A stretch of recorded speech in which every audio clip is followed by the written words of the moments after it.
Eh, Muy buenas tardes. No hay nadie todavía en el aula. Bueno, en este momento se ha conectado un alumno, Octavio Arica. Buenas tardes. Ya me estaba preocupando porque no había ningún alumno presente en el aula. Y sobre Buenas tardes, todo, ingeniero. tomando en consideración de que falta muy poco para los exámenes finales, eso era más preocupante todavía. Buenas, ingeniero. Sí, ¿me escucha bien usted? Sí, sí, me escucho, ingeniero. Ah, ya, muy bien. Ya. Entonces, en la clase pasada nos quedamos viendo aspectos relacionados con la tribología, ¿no? La tribología es la ciencia que toma en cuenta los efectos de la fricción en el desgaste y en la energía gastada para que se muevan las máquinas, ¿no? Es decir, lo que en motores se llama pérdidas mecánicas. Entonces, para reducir estas pérdidas energéticas por fricción y para disminuir el desgaste de las piezas del motor, es decir, existe la lubricación, ¿no? La lubricación disminuye radicalmente estos efectos adversos negativos que tiene la fricción, ¿no? Hemos visto en la clase anterior de que el coeficiente de rozamiento, por ejemplo, se puede reducir hasta en 100 veces cuando nosotros lubricamos y se forma una película lubricante lo suficientemente gruesa para separar las piezas que están friccionando. Es decir, literalmente se forma una separación, es decir, una pieza comienza a separarse de la otra si es que se forma esa película lubricante, ¿no? Y eso es lo más adecuado para reducir al máximo el desgaste y la fricción. Entonces, nos quedamos viendo el caso de un anillo. Dijimos que la fricción en los anillos más o menos representan en promedio el 50% de todas las pérdidas mecánicas. Entonces es evidente la importancia que vamos a darle al estudio de la fricción en estos anillos. En los motores, generalmente por cada cilindro hay dos anillos de compresión, los dos primeros. Al primer anillo, al que se encuentra cerca de la cabeza del pistón, algunos le acostumbran llamar como el anillo de fuego. Nosotros simplemente le vamos a llamar el primer anillo de compresión. Y en la parte inferior, en la falda ya prácticamente del pistón, se encuentra un tercer anillo que se llama anillo aceitero o rascador. Este anillo se encarga de eliminar el exceso de lubricante que pudo haberse rociado a las paredes del cilindro, ¿no?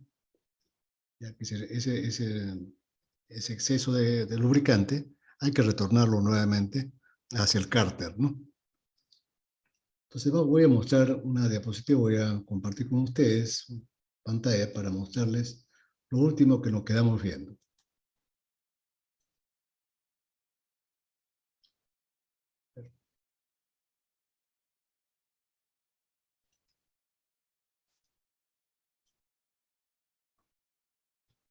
Acá en la parte izquierda se muestra el esquema de un anillo, ¿no? Que se, dentro del canal del cilindro, del pistón. El pistón se muestra seccionado, cortado, lo mismo que la pared del cilindro.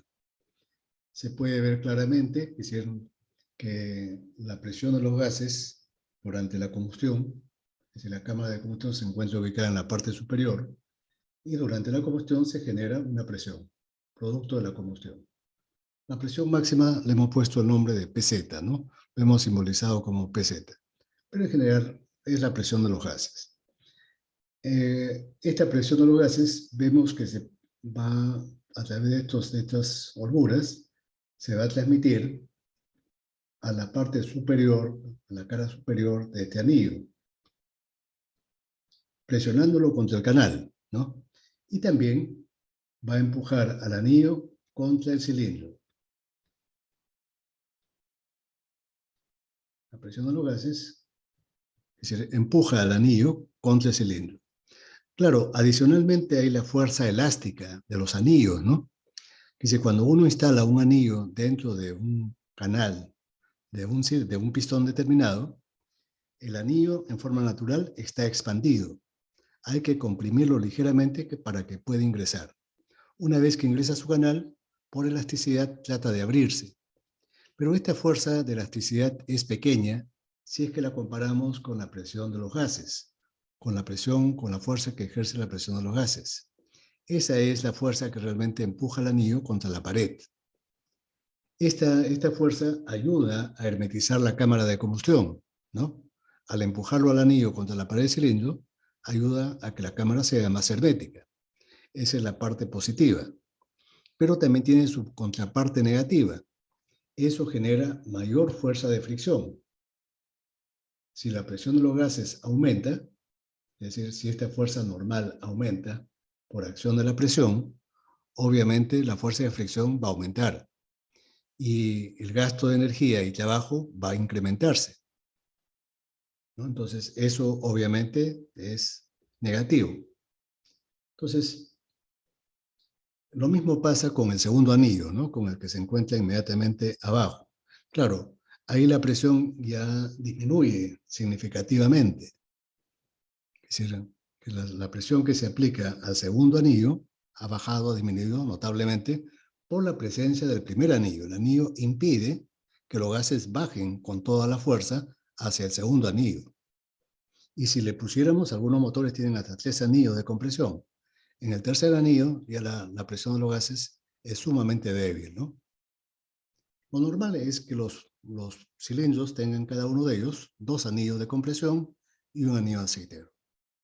Entonces, habíamos puesto las ecuaciones para calcular esa fuerza de fricción debido al rozamiento, ¿no? Y entonces, la fuerza de fricción dijimos que se calculaba con una fórmula idéntica a la que utilizábamos en el rozamiento seco.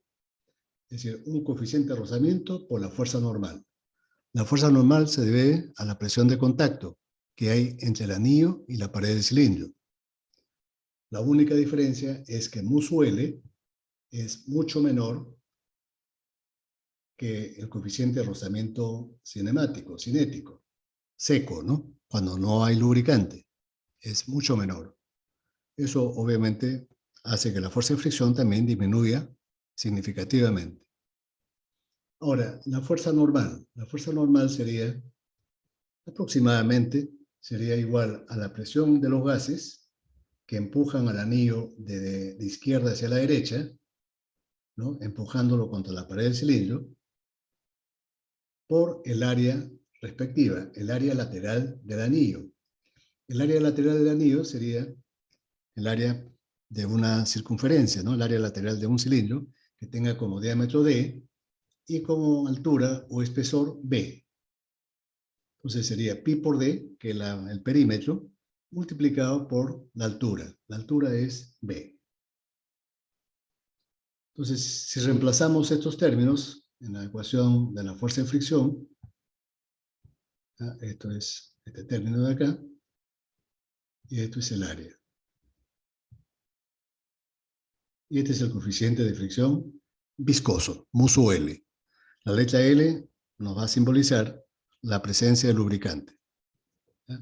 Entonces, hemos dicho también que cuando se mueve el anillo dentro de esta película, es decir, se genera una fuerza hidrodinámica que se opone al movimiento del anillo.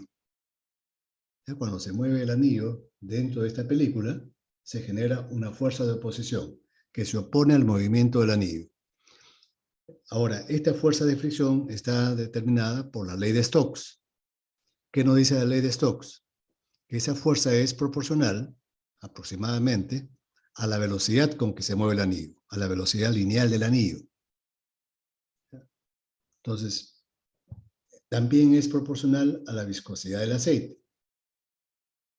Y también, en último término, es proporcional a la dimensión más representativa de este cuerpo. En este caso, la dimensión más representativa es el diámetro del anillo, D, ¿no? Aproximadamente D. Entonces, igualamos estas dos fuerzas, que son iguales. La fuerza de rozamiento con la ley de Stokes.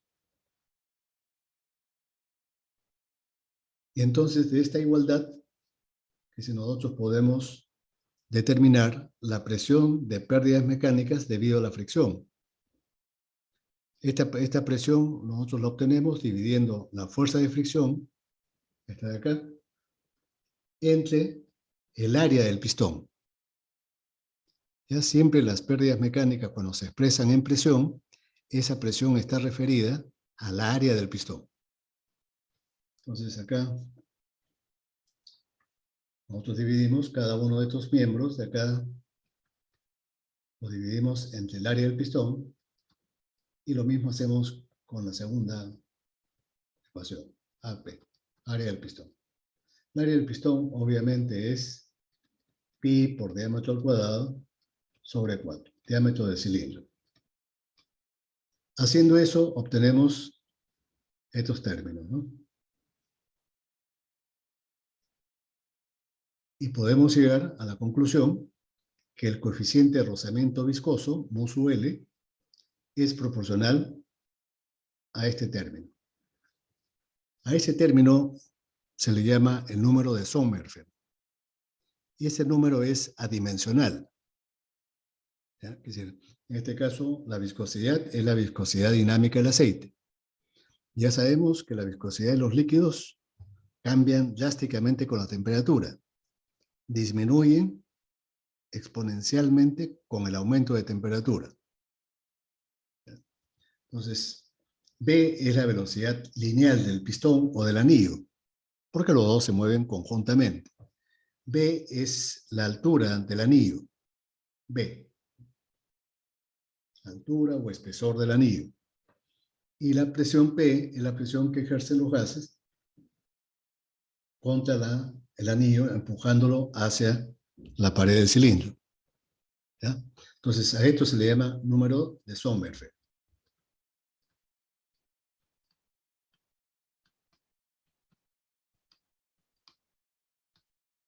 Sommerfeld se lo considera uno de los científicos, uno de los físicos, él era físico, padre de la tribología. Conjuntamente era una escuela alemana, ¿no? Que estaba comandada por un físico llamado Striebeck, que lo vamos a mencionar inmediatamente. Striebeck. Ellos son los fundadores de esa nueva ciencia, ¿no? Llamada tribología. Ahora, acá se muestra la curva de Striebeck. ¿Qué cosa nos indica la curva de Striebeck? Cómo cambia el coeficiente de fricción viscoso, ¿no? Viscoso, en presencia de un lubricante, es decir, en función del número de Sommerfeld. Para las piezas que tienen movimiento lineal, el número de Sommerfeld se define así, considerando la velocidad lineal de ese cuerpo. En este caso, el anillo, ¿no? La velocidad lineal del anillo, que coincide con la velocidad lineal del pistón. Y en las piezas que giran, como son los cojinetes o los rodamientos también, consideramos la velocidad de rotación del cigüeñal o del eje que esté girando en ese cojinete, n, ¿no? Las revoluciones por minuto. ¿Ya? Entonces, acá podemos ver tres zonas claramente definidas, ¿no? Cuando el cuerpo se mueve o gira a baja velocidad, entonces, ¿qué cosa dijimos? Que a baja velocidad no se puede formar la película líquida. La película líquida es sumamente delgada. Y entonces, ¿qué cosa ocurre? Las piezas que están friccionando se apoyan unas sobre otras. Hay rozamiento físico, contacto físico, entre las piezas que están tratando de moverse en sentido contrario. Esa es la fricción límite. Ahí hay contacto físico metal con metal. Y entonces el desgaste es acelerado. ¿Ya? Si un cuerpo se mueve, es decir, con lubricación límite, el desgaste es acelerado. Porque hay interferencia física, ¿no? Las crestas, de todas maneras, durante el movimiento, van a chocar unas con otras y eventualmente se van a romper. Ese rompimiento de las crestas de las rugosidades representa desgaste. Cuando se rompan estas crestas, se produce el desgaste. En el caso de un cojinete, también ocurre cuando arrancamos, por ejemplo, al motor. Cuando arrancamos el motor, hay un contacto físico entre el eje del cigüeñal, el muñón del cigüeñal y el cojinete respectivo. Tenemos contacto directo acá abajo, ¿no?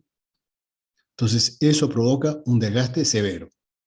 Y el rozamiento se comporta más o menos de la misma forma, o de forma muy parecida, al rozamiento seco. Lo único que ha cambiado es el valor de mu-L, ¿no? Mu-L, de todas maneras, es menor que el coeficiente de deslizamiento seco, mu-K. Ya, pero eso es el peor régimen, ¿no? Cuando hay lubricación límite. Por ejemplo, un caso específico de un motor que trabaja siempre con rozamiento límite es el caso de los engranajes del mecanismo de distribución que abre y cierra las válvulas. Los dientes de los engranajes están permanentemente rozando, en contacto físico, diente con diente. Lo mismo pasa con el bulón que une al pistón con la biela. El bulón siempre está unido mecánicamente, ¿no? Es decir, y entonces hay rozamiento límite. Por más que haya lubricante, las condiciones son las más severas. Es el régimen que provoca más desgaste y mayor fuerza de fricción. En el caso de los anillos, durante el movimiento del pistón, ya incluso con la velocidad normal del cigüeñal, hay un punto donde el pistón se detiene, literalmente. 2 puntos. Y esos son los puntos muertos. En los puntos muertos no hay movimiento relativo entre el pistón y el cilindro, o entre los anillos y el cilindro. Entonces, como no hay movimiento, no se forma película lubricante. Y entonces el contacto es directo del anillo con el cilindro. Por eso que cuando uno desarma un motor desgastado, va a comprobar que la zona que más desgaste acusa es la parte del cilindro cerca del punto muerto superior, en las zonas cercanas al punto muerto superior. Ahí es el mayor desgaste que se produce en un cilindro. ¿Por qué motivo? Porque ahí se produce la combustión, la presión máxima de la combustión, ¿no? Entonces, la presión máxima es la que empuja con mayor fuerza los anillos contra la pared del cilindro. En esas condiciones no se forma la película lubricante que nosotros requerimos para evitar el desgaste. ¿Ya? Entonces, a medida que nosotros vamos aumentando la velocidad de izquierda a derecha, si aumentamos la velocidad de rotación o la velocidad lineal del pistón, entonces obviamente este número de Sommerfeld va a incrementarse. ¿Qué cosa va a ocurrir? En el tramo AB, más o menos las condiciones de lubricación límite se mantienen. Ahí va a haber contacto físico en todo ese tramo AB.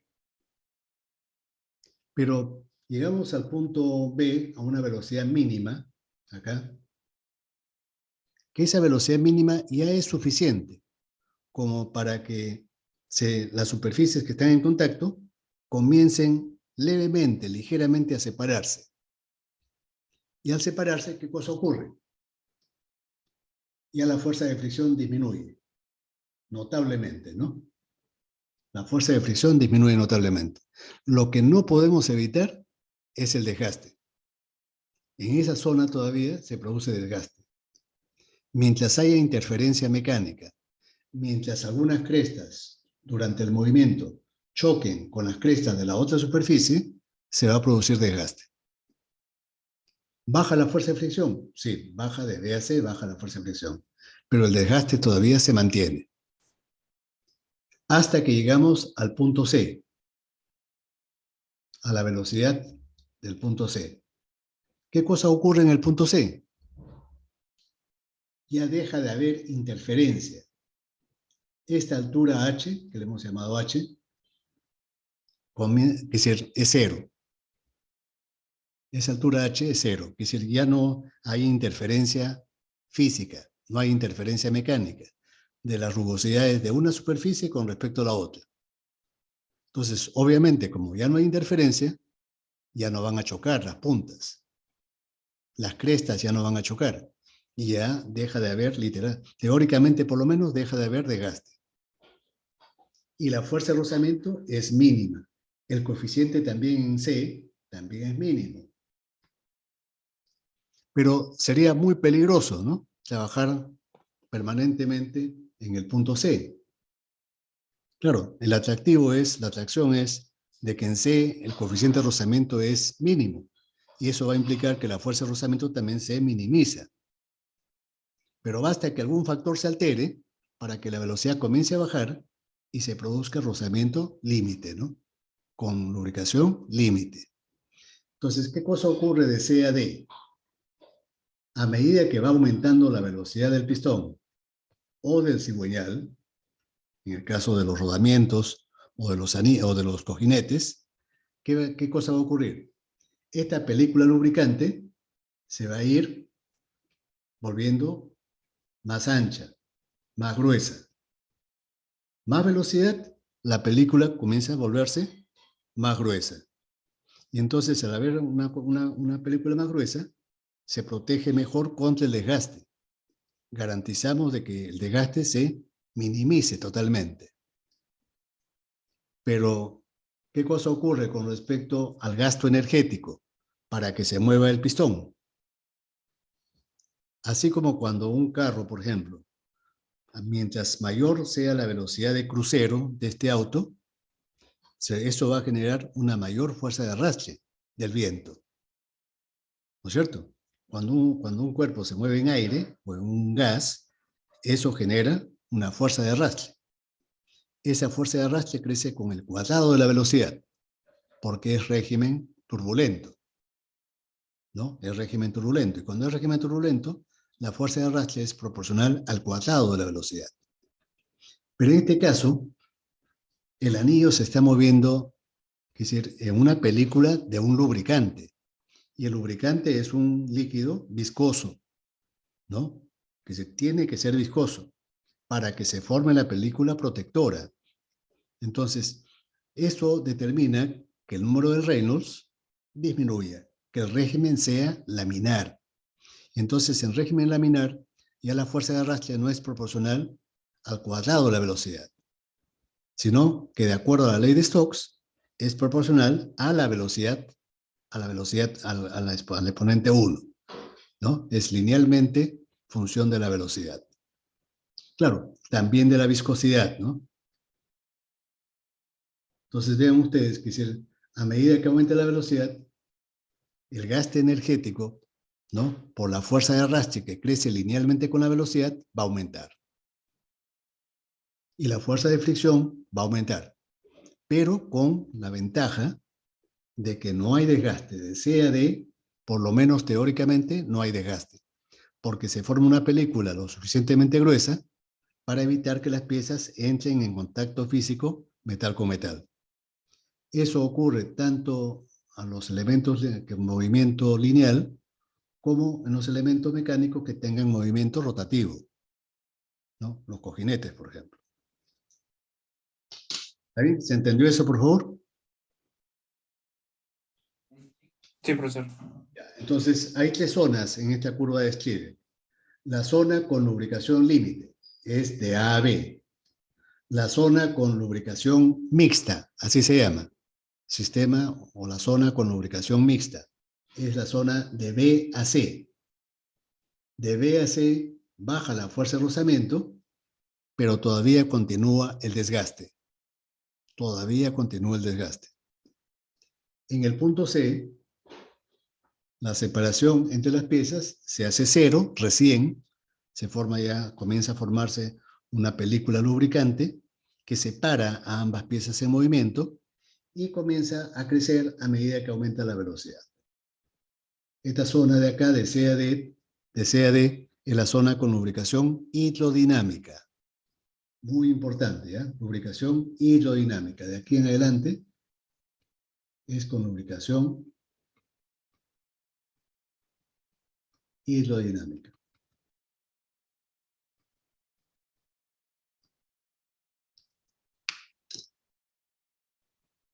Acá les pongo algunos comentarios, lo mismo que los he hecho ahorita verbalmente, ¿no? Oralmente, para que ustedes lo lean.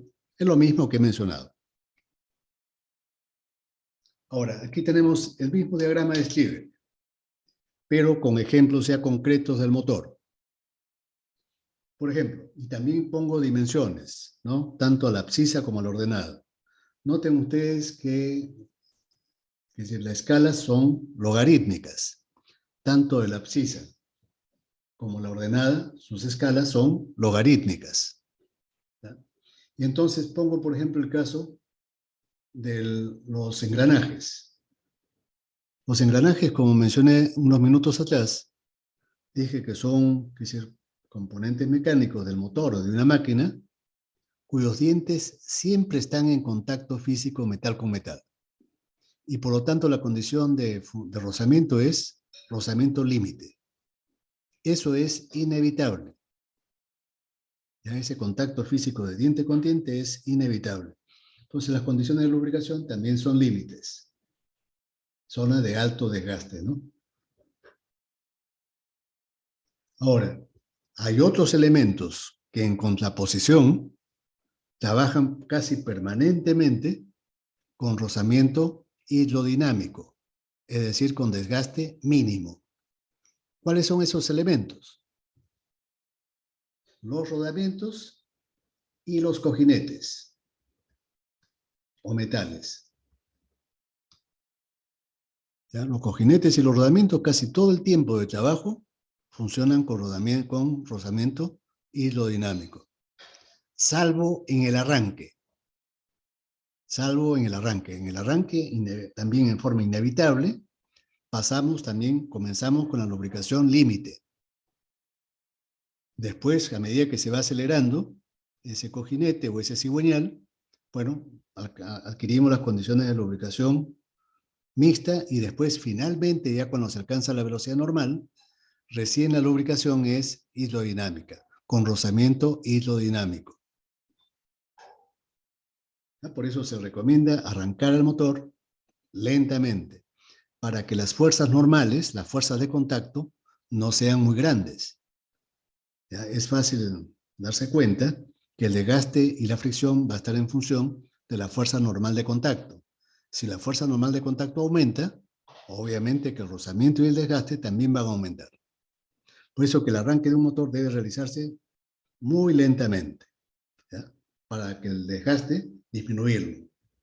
Si ustedes entran a internet van a encontrar una afirmación que es cierta, que no solamente es propaganda. Esa información dice que el 80% del desgaste de un motor, se refieren al pistón y a los anillos, ¿no? Que sea al cilindro y a los anillos, se producen durante el arranque en frío. El 80% del desgaste de los anillos y del cilindro se producen durante el arranque en frío. ¿Y cómo se justifica eso? ¿Cómo se explica eso? ¿Por qué en el arranque en frío el desgaste es tan grande? La razón es que cuando el motor está frío, lo arrancamos por primera vez en el día, el aceite está frío. Y el aceite frío es un aceite viscoso, altamente viscoso. Y además está en el fondo del cárter. Y si la bomba de lubricante, la bomba de aceite, tiene que primeramente bombear un aceite viscoso, frío, hasta que llegue a las zonas que necesitan lubricación, va a demorar hasta que el motor comience a calentarse y el aceite baje su viscosidad.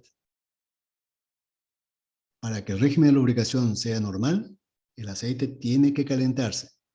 Cuando el aceite está frío durante el arranque, la lubricación es totalmente deficiente. Y por ese es el motivo que causa desgaste. Ahora, otro elemento que también trabaja permanentemente con lubricación hidrodinámica es la falda del pistón. En la falda del pistón ya no hay anillos. Entonces es inevitable que haya rozamiento, ¿no? Eventualmente va a haber rozamiento entre la falda y la pared del cilindro.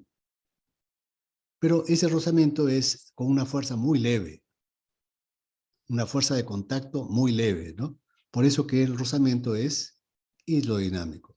La película es lo suficientemente gruesa y fuerte como para separar a la falda de la pared del cilindro. Y por último tenemos el elemento más importante, los anillos. Vean ustedes que los anillos pasan por los 3 regímenes de lubricación. Cuando estamos cerca de los puntos muertos, sobre todo cerca del punto muerto superior, la lubricación es límite. El rozamiento es máximo, igualmente que el desgaste.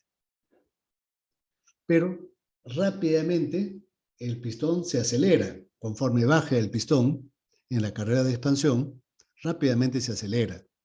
Y rápidamente la lubricación se vuelve mixta e inmediatamente después en hidrodinámica. La mayor parte del movimiento del pistón se mueve con lubricación hidrodinámica. Solamente muy cerca de los puntos muertos, la lubricación es mixta o límite. Entonces, en promedio, el motor trabaja o el anillo trabaja en esta zona, ¿no? La mayor parte del tiempo. Lo único malo es que, a pesar de que en los puntos muertos el pasaje del anillo es muy breve, el problema es que la fuerza de los gases es muy alta en esa zona, porque la combustión recién se ha iniciado. Y entonces, por eso que este coeficiente mu, si yo comparo este valor en esta zona, si lo comparo con el valor promedio que está por acá, el valor promedio está por acá, y el valor límite cerca de los puntos del punto muerto superior está acá arriba. Este valor del coeficiente mu sub L es de 2 a 5 veces con respecto a este valor. Este valor de acá está por acá abajo. Aquí tenemos, por ejemplo, un valor de 0,2 o 0,3. Y aquí tenemos un valor de 0,01, 0,02. Ya en promedio es de 2 a 5 veces superior. Claro, por eso que el desgaste es mayor en esa zona. Cerca del punto muerto superior es el mayor desgaste. Y eso se debe al rozamiento límite. Hay lubricante, pero las características de ese rozamiento es muy parecido al rozamiento seco. Y eso lo pongo acá, lo anoto acá. Stiebeck, este científico alemán, físico alemán, demostró que a muy bajas velocidades domina un rozamiento como el que ocurre entre 2 superficies secas. Efectivamente, cuando hay rozamiento seco, el coeficiente de rozamiento es constante, igual que acá. En el rozamiento seco, el mu, el coeficiente de rozamiento, se mantiene constante independientemente de la velocidad. Acá tenemos lubricante, pero la lubricación es límite. Y más o menos el comportamiento es parecido. Mu sub L en todo este tramo es casi constante. Ahora dice, Stiebeck también demostró que a altas velocidades predomina el rozamiento hidrodinámico. Por ejemplo, el anillo, gran parte del tiempo se mueve en esta zona, como ya mencioné, ¿no? Donde las condiciones de lubricación son óptimas. Ahí la película lubricante tiene el suficiente grosor para separar a las piezas que están rozando. Esa separación hace que el desgaste sea mínimo. ¿Está bien? ¿Se entendió, por favor? Sí, profesor. Profesor, una consulta. Sí. Hace unos momentos había colocado, se me equivocó, el Musu K, creo. ¿Ese Sí. es el coeficiente de fricción, pero dinámico? Mu sub K es el coeficiente de rozamiento por deslizamiento seco. Cinético, el cinético. Que es el rozamiento Ah, seco, ya. ustedes han visto que por deslizamiento es mu sub K y el coeficiente de rozamiento cinético y el otro es el estático. El estático es cuando el cuerpo está, que es sin movimiento, ¿no? Uno empuja un cuerpo que está apoyado en otro, pero no se mueve el cuerpo que lo estamos empujando, hasta que llega a un valor máximo. A partir de ese valor máximo, ya el movimiento es inminente, pero el coeficiente baja ligeramente. Entonces el comportamiento es así, ¿no? Al principio sube la fuerza la fuerza de rozamiento, y acá en función de F. Al principio sube, llega a un valor máximo, después baja ligeramente y se hace constante. En esta zona de acá es cuando hay movimiento. Y en esta zona el mu sub K es constante. Ese es el rozamiento seco. Pero acá con rozamiento viscoso, en esta zona de rozamiento límite el comportamiento es parecido. Mu sub L es constante. Acá mu sub L es constante. Pero, por supuesto, es menor que mu sub K, ¿no?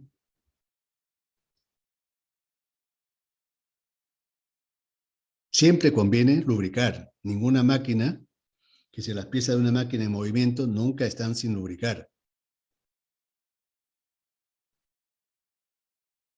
Esta proporcionalidad que pongo acá solamente es válida para la zona hidrodinámica, para esta zona. Ya no es válida esta ecuación que está en amarillo, no es válida para la zona de lubricación límite o mixta. No, ahí no. La proporcionalidad es solamente aquí, ¿no? Cuando la lubricación es hidrodinámica.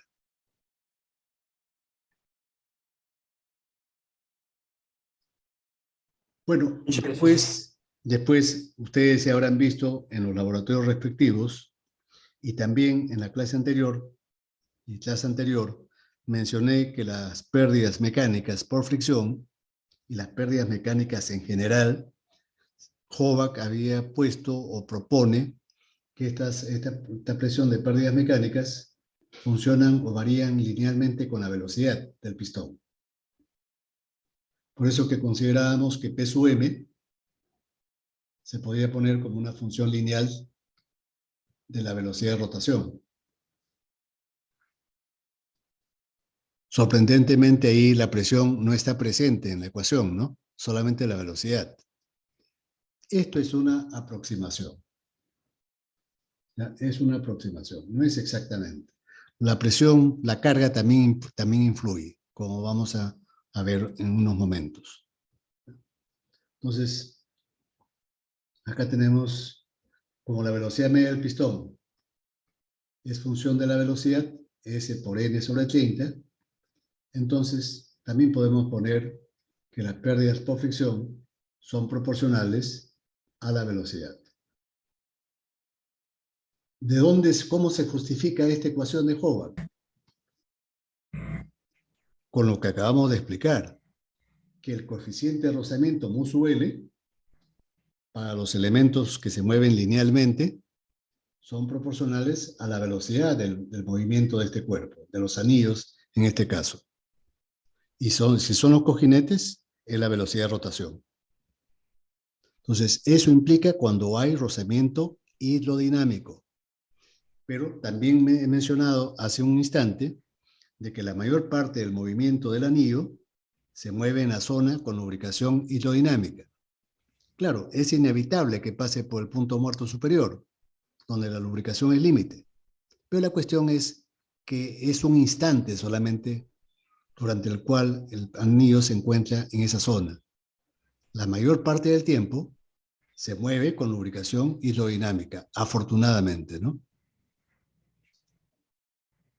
Ahora, estas constantes en la ecuación de las pérdidas mecánicas, en esta fórmula de las pérdidas mecánicas, A y B, son propias de cada motor. Para cada motor tienen valores particulares. Y también para ese mismo motor tampoco son constantes. Si cambia la temperatura del aceite, por ejemplo, las constantes A y B cambian. Ya disminuyen. Si esas constantes A y B, es decir, si la temperatura del aceite, por ejemplo, disminuye, las pérdidas mecánicas también disminuyen. Y eso se puede ver en este gráfico. Cuando un motor va calentándose, después del arranque, el aceite se va calentando. Y cuando se va calentando el aceite, las constantes A y B van disminuyendo. Entonces, Como consecuencia de esa disminución de la viscosidad del aceite, las pérdidas mecánicas van bajando y se hacen mínimas cuando la temperatura del lubricante está entre 75 y 95 grados centígrados. Temperatura del aceite medido en el cárter. Ahí nosotros tenemos las pérdidas mecánicas mínimas. ¿No es cierto? ¿Y cómo se explica eso? Si queremos utilizar el diagrama de Stieve, ¿cómo se explica eso? Por ejemplo, si la temperatura del aceite baja,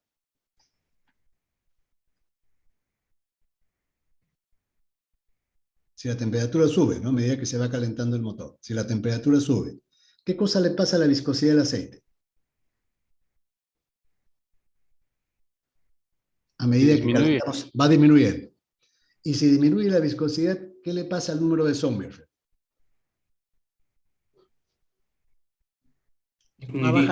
Va bajando, ¿no es cierto?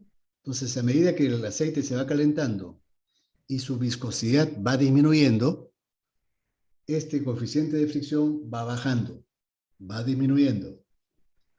El espesor de la película también disminuye, ¿no es cierto? Acá vimos en la figura anterior el espesor de la película. Cuando el número de Stieve comienza a disminuir debido a la baja de la viscosidad, el espesor de la película también disminuye. La película se vuelve más delgada. Entonces, pero llegamos a un punto de rozamiento mínimo, coeficiente de rozamiento mínimo. Muso L acá es mínimo. Pero, ¿qué pasa si el aceite se sigue calentando? Súbitamente comienza a crecer. Y las condiciones repentinamente se empeoran. Alcanzamos las condiciones de rozamiento límite. En el rozamiento límite hay más rozamiento y el aceite se va a calentar más todavía y el problema se vuelve irreversible. En ese momento, ¿qué cosa pasa? Cuando el motor se sobrecalienta. El sobrecalentamiento es tan grande que los anillos se agarrotan. ¿Ya? Se agarrotan, literalmente se funden dentro de las paredes del cilindro y los pistones dejan de trabajar. Y entonces ahí ya significa el colapso del motor, ¿no? El motor se va a parar. Eso implica una reparación mayor, un overhaul del motor. ¿Ya? Por eso, si por algún motivo el aceite se sobrecalienta demasiado, si la temperatura en el cárter llega a 120, 130 grados centígrados, aunque sea por muy breve tiempo, ya ese motor se ha desgastado notablemente. ¿Y en qué se va a manifestar el desgaste? En que la relación de compresión efectiva del motor va a disminuir. La compresión va a bajar. Y si la compresión baja, ¿qué cosa pasa? La potencia del motor indefectiblemente ya bajó. Ya los anillos se han desgastado tanto que por ahí las fugas van a ser tan grandes de gases que eso va a provocar que la potencia del motor disminuya. Eso es cuando el problema es menor. Si el desgaste es grande por un sobrecalentamiento prolongado, eso, como les digo, provoca el agotamiento de los pistones, es decir, esos anillos se van a fundir, el pistón también se va a fundir y el motor va a colapsar.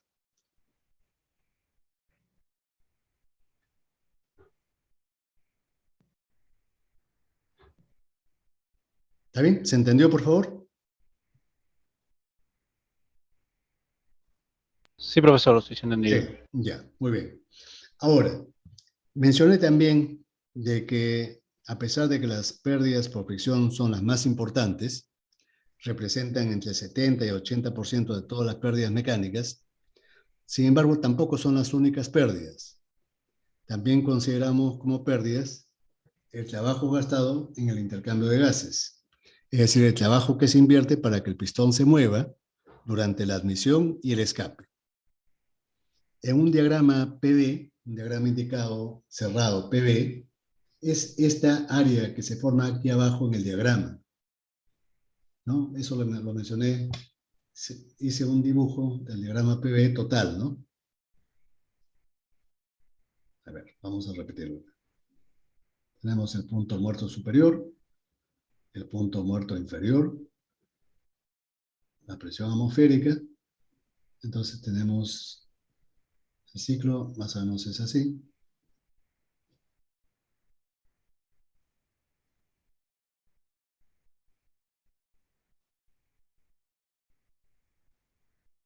Y se forma esta parte de abajo. Esto de acá es exactamente lo que estoy mostrando acá a la izquierda. Lo que ha churado aquí en el diagrama, ¿no? Ese es el trabajo que se gasta en el intercambio de gases para un cilindro durante un ciclo. Esta área roja churada, es proporcional aproximadamente, ¿no? Forzando un poco el asunto, es aproximadamente proporcional al área de este rectángulo verde. Y esa área del rectángulo verde, ¿cómo la calculamos? Sería la base por la altura, ¿no? La base es de su h y la altura es delta de PA más delta de PR. Delta de PA son las pérdidas hidráulicas en la admisión. Y delta de PR son las pérdidas hidráulicas en el escape. Como ya sabemos, ambas pérdidas son proporcionales al cuadrado de la velocidad. Por eso podemos fácilmente llegar a la conclusión que estas pérdidas por intercambio de gases son proporcionales al cuadrado de la velocidad, en su conjunto. ¿No es cierto? Ese es el problema de los motores modernos. Los motores modernos hay una tendencia en hacerlos cada vez más rápidos.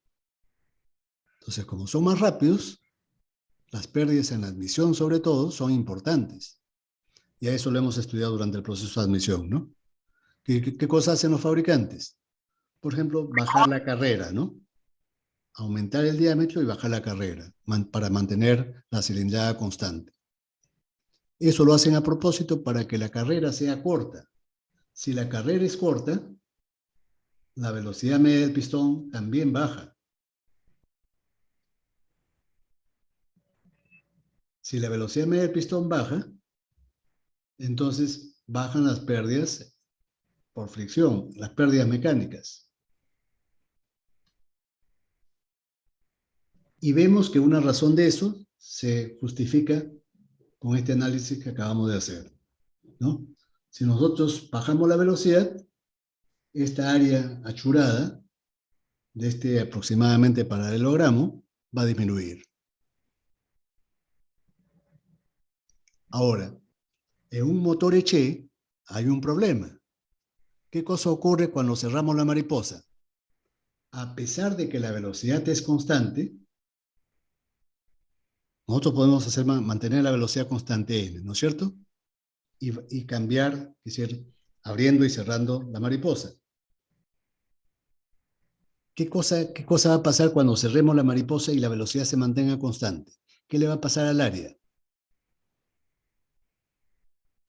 No es cierto que si yo cierro la mariposa, entonces el nuevo proceso de admisión va a estar más abajo, el punto A va a estar más abajo, A', y vamos a tener otra figura como esta.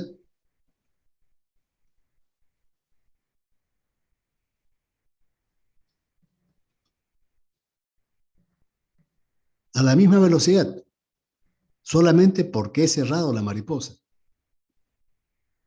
Eso está produciendo más pérdidas en la admisión. Y si las pérdidas en la admisión aumentan, entonces el trabajo por intercambio de gases también va a aumentar. En el motor diésel no ocurre eso. ¿Por qué no ocurre eso? Porque en el motor diésel no hay ninguna válvula de mariposa. Nosotros regulamos la carga con la cantidad de combustible, pero no cambiamos, es decir, las condiciones en la admisión, ni tampoco en el escape, porque la velocidad es constante. Entonces, para los motores diésel, las pérdidas por intercambio de gases solamente son función de la velocidad. Mientras que en los motores HE dependen de la velocidad principalmente, pero en segundo término también dependen un poco de la carga, como acabamos de ver, ¿no?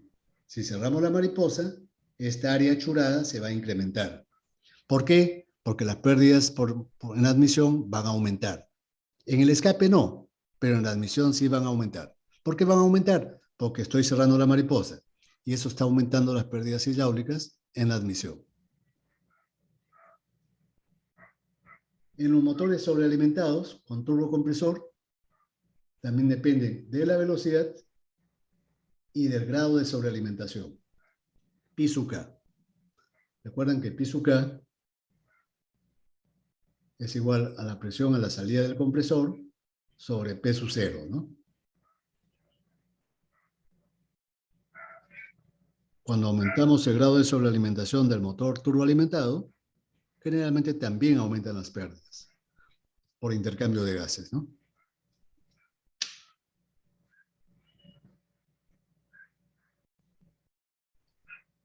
Ahora, el tercer componente en importancia es las pérdidas por el accionamiento de los sistemas y mecanismos auxiliares. Casi todos esos mecanismos auxiliares son máquinas hidráulicas. Algunas son turbomáquinas. Una máquina hidráulica se le llama turbomáquina cuando el rotor tiene álabes. A eso se le llama turbomáquina. La turbomáquina puede ser caliente o fría. Ejemplo de turbomáquina fría, ¿cuál es? Por ejemplo, la bomba de agua. Otro ejemplo es el ventilador. Pero también hay máquinas hidráulicas de accionamiento positivo. ¿Cuáles son las máquinas de accionamiento positivo? Son las máquinas que tienen o engranajes o pistones. ¿Cuáles son esas máquinas auxiliares en un motor? Que tienen desplazamiento positivo. No es accionamiento, sino desplazamiento positivo. ¿Cuáles son? Por ejemplo, es la bomba de engranajes, del aceite. La bomba de aceite no es de álabes, es de engranajes. Y la otra máquina de pistones es la bomba de inyección en el motor diésel. Es de accionamiento positivo. En los motores HE también hay otra máquina, pero que no es hidráulica, es eléctrica. ¿Cuál es? Es la bomba de distribución. No, no es la bomba, perdón. Es el distribuidor eléctrico. Ese distribuidor eléctrico tiene un eje cuyo movimiento absorbe energía, demanda trabajo. Pero de todas esas máquinas, ya había comentado en la clase pasada, ¿cuál es la que consume más potencia?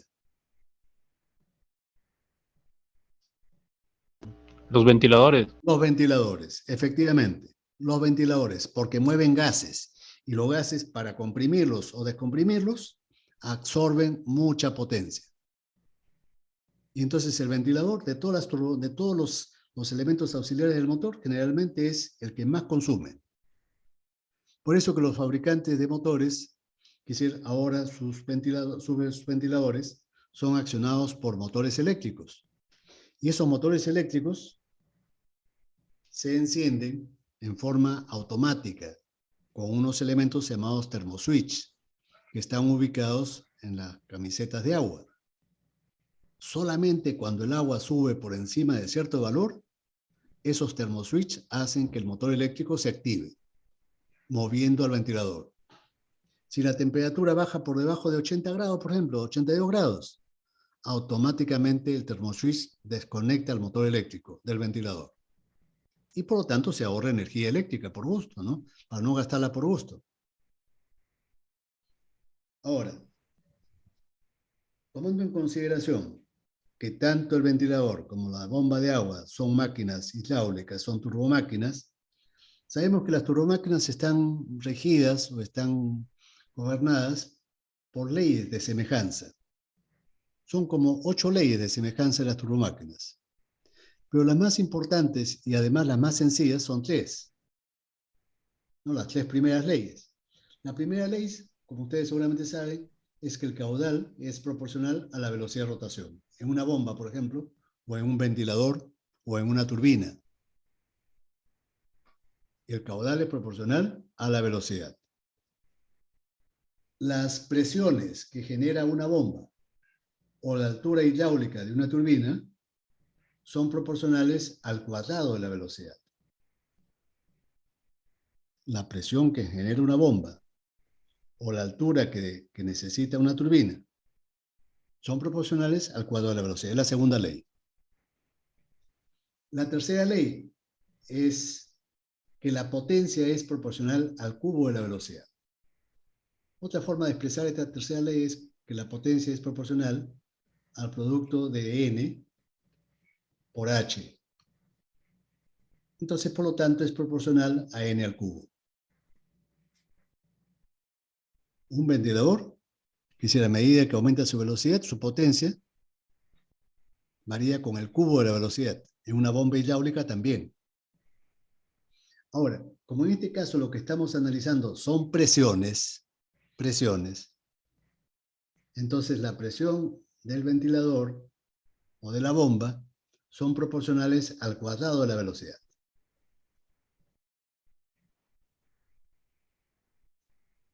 Entonces, esto en forma aproximada. Que es decir, no solamente depende de la velocidad, igual que el componente anterior, ¿no? En el componente anterior, la velocidad también es el que comanda las pérdidas por intercambio de gases. Es el factor más importante. Aquí también, la velocidad es el factor más importante, como lo estoy expresando aquí. Pero también la carga influye un poco. Y para explicarlo voy a poner un ejemplo sencillo. Por ejemplo, cuando el motor está frío, ¿ya? Cuando el motor está frío, cuando el motor trabaja con baja carga, ¿es necesario que el agua esté pasando constantemente por el radiador o no? Ustedes han hecho pruebas en el Daihatsu. Cuando el motor está trabajando con baja carga, el agua del sistema de enfriamiento, ¿es necesario que continuamente pase por el radiador o simplemente se bypassea? El termostato cierra y solamente el agua circula, recircula en el motor, sin pasar por el radiador. La segunda opción. La segunda Se va y opción. pasea. La segunda opción. Es decir, se bypassea el radiador. Ya el circuito de agua se cortocircuitea y el agua pasa de frente, recircula por el motor gracias a la bomba de agua, pero sin necesidad de pasar por el radiador porque el termostato está cerrado.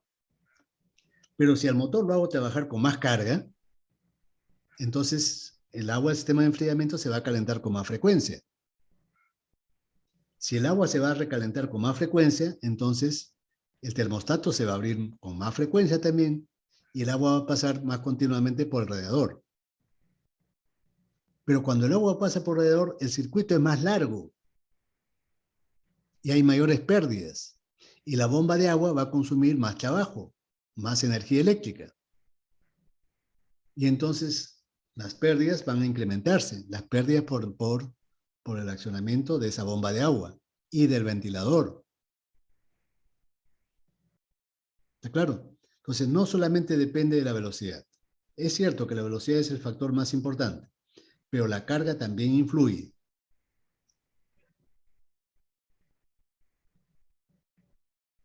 Entonces, cuando nosotros sumemos, no estamos considerando las pérdidas por ventilación. Estas pérdidas por ventilación también son proporcionales al cuadrado de la velocidad. ¿Cómo se explica eso? Porque las fuerzas de arrastre aerodinámico son proporcionales al cuadrado de la velocidad. Ya cuando el volante está girando, el aire que lo rodea ejerce una fuerza de arrastre. Esa fuerza de arrastre es proporcional al cuadrado de la velocidad. Entonces, de ahí viene esto, ¿no? Estas pérdidas por ventilación también son proporcionales al cuadrado de la velocidad. igual que las pérdidas por el accionamiento de los sistemas auxiliares, igual también con las pérdidas por intercambio de gases. Las únicas pérdidas que dependen linealmente de la velocidad son solamente las pérdidas por fricción.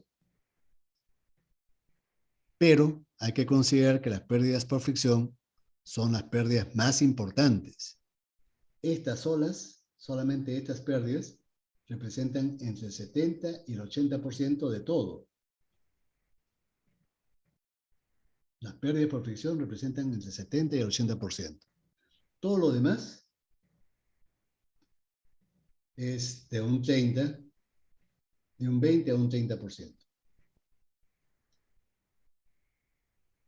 Entonces, si somos rigurosos calculando, entonces la ecuación sería así, ¿no? La presión de pérdidas mecánicas, la sumatoria, va a ser una ecuación cuadrática, ¿no? De segundo grado.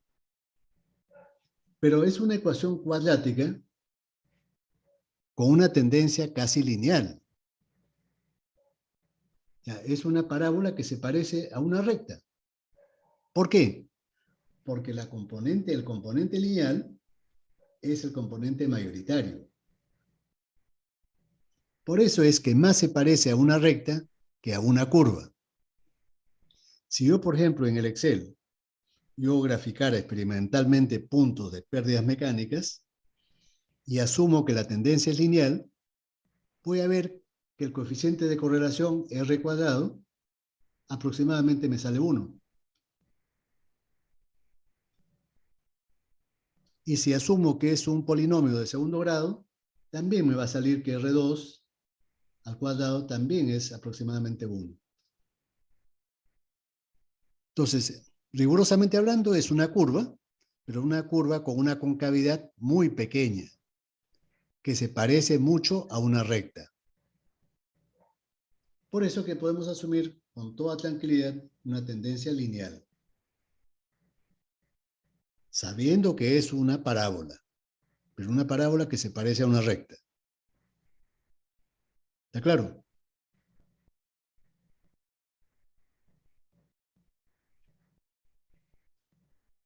Acá he incluido una fórmula que está en el libro de Haywood, donde se ve que las pérdidas mecánicas, la presión de pérdidas mecánicas, no solamente dependen de la velocidad, sino que también dependen de la presión, de la carga. Esto es manifestación de la carga. Cuando aumenta la carga, aumenta PZ, es un motor Eche. Es un motor diésel también. Y esto es manifestación de la velocidad. Esto es velocidad. Claro, si yo comparo numéricamente cuál es mayor, voy a encontrar que la componente que varía en función de la velocidad es mucho mayor que la componente que depende de la carga. Es 10 veces mayor. El tercer término, este tercer sumando, es 10 veces mayor que el segundo. Pero también depende un poco de la carga, ¿no? ¿Por qué depende de la carga? Porque si el motor aumenta su carga, los anillos se van a pegar con más fuerza contra las paredes del cilindro. El cigüeñal también va a estar más cargado, ¿no? Sobre los cojinetes. Esa presión hace que aumente también las pérdidas mecánicas. Pero, como primera aproximación, podemos considerar esta de acá, ¿no? Para los cálculos respectivos, podemos considerar que dependen linealmente de la velocidad, que no dependen casi nada de la carga. Pero ya ustedes saben que eso es una aproximación. ¿Está bien? ¿Se entendió, por favor? Sí, profesor. Ya. Sí. Muy bien. Ya. Profesor, una consulta. ¿Ese R que le puso es algún otro parámetro o Este de acá, el R del... Sí. ese es cuando yo considero que es una curva. Que es cuando yo dibujo en Excel, yo tengo que indicarle al Excel qué tendencia tiene la curva que quiero que pase por esos puntos. Ya, yo puedo hacer, por ejemplo, considerar que la tendencia es polinómica de segundo grado. Entonces el Excel, yo lo escojo y me saca la curva de segundo grado. Y con la ecuación también de segundo grado. Y si yo le pido que me indique cuánto es el coeficiente de correlación, me va a indicar un valor 1, es cercano a 1. Pero si yo al Excel le indico que la tendencia es lineal, me va a salir también que con la tendencia lineal también es cercano a 1. No son iguales, no son exactamente 1, cercanos a 1. ¿Qué cosa quiero demostrar eso? Que esta curva parabólica de segundo grado se parece mucho a una recta. Eso significa. Por supuesto, R2 no es igual a R1. Son aproximadamente iguales a 1, ambos, pero no son exactamente iguales.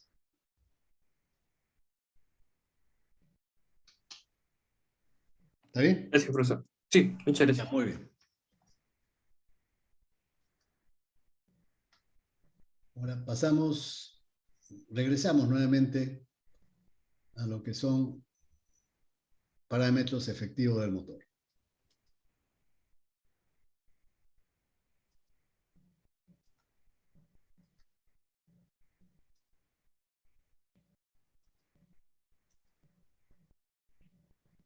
Las curvas características. No, que es un punto, un tema que ustedes con seguridad ya lo han visto en los laboratorios. El cuarto y el quinto laboratorio del curso está destinado a las curvas características de un motor, Eche y diésel. ¿No es cierto? Ahora, ¿qué cosas son las curvas características? La curva característica es la representación gráfica de cómo cambian los parámetros efectivos de un motor, en función generalmente de los parámetros de funcionamiento, velocidad y carga. Es la representación gráfica de cómo cambian los parámetros efectivos de un motor, los más importantes, en función de la velocidad o la carga. Pero no son las únicas características. También hay, por ejemplo, curvas características de regulación. No se hacen en el laboratorio, ustedes lo han hecho en el laboratorio, pero, por ejemplo, se puede ver cómo cambia la chispa óptima, el ángulo de adelanto del encendido, en función de la velocidad y de la carga. Para cada velocidad y para cada carga hay un ángulo óptimo del encendido. Y en los motores diésel hay un término equivalente. Es el ángulo óptimo del adelanto de la inyección, que también son curvas características de ese motor. ¿Está claro? Ahora, ¿qué parámetros generalmente se acostumbran a representar en estas curvas características? Los que más le interesan al usuario, las que mayor uso práctico tienen. Por ejemplo, la potencia efectiva. Siempre en una curva característica se va a representar la potencia efectiva del motor, bajo ciertas condiciones. También es de interés saber cómo cambia el momento efectivo. Ya hemos mencionado que el momento efectivo, por ejemplo, para un motor automotriz, es sinónimo de fuerza de tracción en las ruedas. El momento efectivo es sinónimo, es proporcional a la fuerza de tracción en las ruedas del automóvil. Si en las ruedas tenemos mayor fuerza de tracción, ese vehículo va a tener, por ejemplo, mayor aceleración. Cuando arranque va a acelerar más rápido. Si un motor tiene mayor momento efectivo, ese vehículo va a poder subir por pendientes más pronunciadas, más empinadas. Si el momento efectivo es mayor, ese vehículo va a poder transportar mayor carga o mayor cantidad de pasajeros. Por eso el momento es también muy importante. Tan importante o quizás más importante que la potencia misma. Después también nos interesa, por supuesto, los parámetros de consumo, ¿no? Consumo horario de combustible para ver cuánto voy a gastar y consumo específico. para ver qué tan eficiente es el motor. Mientras menor sea el consumo específico, más eficiente es el motor. En un motor diésel exactamente igual, también. Nos interesa el momento, nos interesa la potencia, nos interesa el consumo específico y nos interesa el consumo horario. Claro, acá no he dibujado el consumo horario, ¿no? Pero se puede obtener. Es decir, G sub C, o G sub E, por ejemplo, G sub E, sabemos que es igual a G sub C por 10 al cubo sobre NE. Teniendo potencia y consumo específico, podemos calcular G sub C. ¿Ya? Entonces, adicionalmente, en el gráfico de la izquierda, este es para un motor Eche. El gráfico de la derecha es para un motor diésel. ¿Cómo me doy cuenta de eso? ¿Cómo me doy cuenta de que uno es para Eche y otro es para diésel? Porque veo que, por ejemplo, este motor de acá, que es diésel, llega a las 4000 revoluciones y la potencia y el momento súbitamente caen. A partir de las 4000 revoluciones caen súbitamente. Y el consumo específico se dispara. ¿Por qué motivo? Porque mencioné que todos los motores diésel, sin excepción, tienen un regulador, un gobernador. Ese gobernador, tan pronto como se supera la velocidad nominal, automáticamente se activa. ¿Y cuál es la respuesta del gobernador? Cortar el suministro de combustible. Lo reduce prácticamente a cero para que el motor no se embale. Si no, el motor se va a embalar, cualquiera sea el motor. En cambio, los motores Eche, claro, no se ha dibujado acá la curva, ¿no? Pero seguramente si lo extrapolo, la potencia va a bajar, pero con más lentitud. El momento también va a bajar con más lentitud, denotando que no hay presencia de gobernador. Cuando no se quiebra la curva, eso denota que no hay gobernador. Cuando la curva se quiebra, como aquí, entonces eso es típico de la acción o de la presencia de un gobernador. ¿Ya? Eso puedo preguntar en un examen, por ejemplo.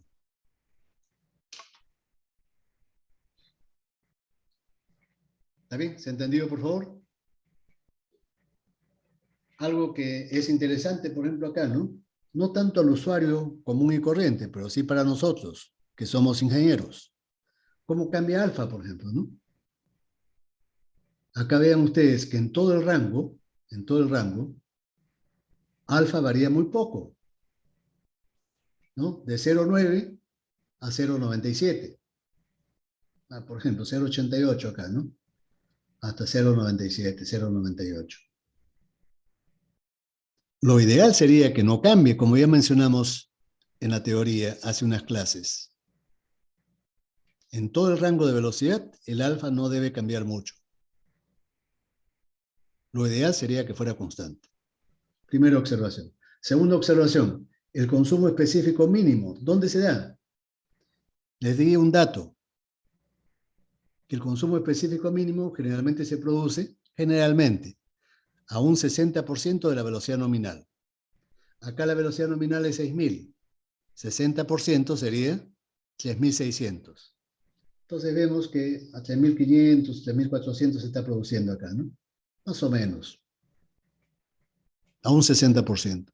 Y en el motor diésel también. Acá, por ejemplo, la velocidad nominal es 4.000.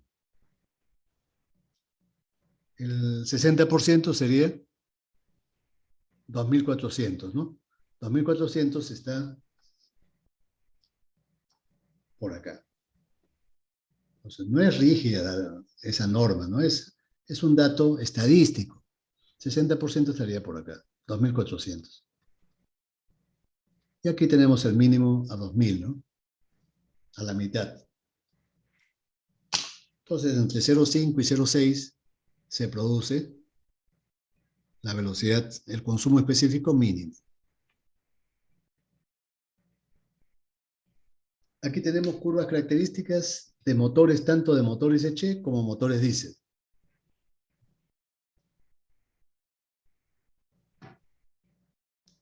Y vean ustedes las diferencias, ¿no? En el motor H, por ejemplo, esta curva 1 es con la mariposa totalmente abierta. Supongamos que es de carburador. Aunque así fuera de inyección electrónica con inyectores en el ducto de admisión, esos motores también tienen una mariposa. ¿Que no se le llama mariposa? Sí, muchos le llaman compuerta de aire. Pero su función es la misma. Es estrangular el flujo de aire. Entonces acá, por ejemplo, puede ser 100%, ¿no? 100%. Acá podemos estar hablando de, digamos, un 75%. Yo, como experimentador, o ustedes como experimentadores, ya saben que pueden escoger a discreción qué tan abierta está la mariposa. Entonces, 75 es un valor cualquiera. Pude haber escogido 70 o pude haber escogido 60. Ya, la curva 3, por ejemplo, es a 50, por ejemplo. Y esta podría ser, digamos, a 30%. Y podría escoger otras más, ¿no? Nada me impide.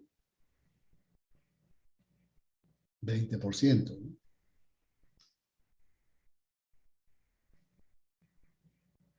¿Qué cosa observo ahí en estas curvas? Primeramente, noto que no hay la acción de un gobernador. En estas 4 curvas del motor H, noto que no hay ningún efecto de un gobernador. ¿Por qué? Porque la curva no se está quebrando. La curva extrapolada continúa, ven ustedes, continúa. Entonces la velocidad de embalamiento se va a producir para esta primera curva por acá, que no es muy alta esta velocidad, ¿no? El motor H lo puede tranquilamente soportar. Pero basta que yo cierre un poco la mariposa, ¿y qué le pasa a la velocidad de estrangulamiento si yo cierro un poco la mariposa? Esta otra velocidad también es embalamiento, pero con una posición de la mariposa correspondiente a 2. Embalamiento 2. N de embalamiento 2. La primera es N de embalamiento 1. Y si yo voy cerrando más la mariposa, vean ustedes que en la curva 3 la velocidad de embalamiento se hace igual a la velocidad nominal. Y si continúo cerrando, se hace menor. ¿Qué cosa me sugiere eso? Que un motor H, yo puedo utilizar el cierre de la mariposa como una acción para evitar el embalamiento. ¿Por qué? Porque cuando uno cierra la mariposa, ambos flujos se estrangulan, el aire y el combustible.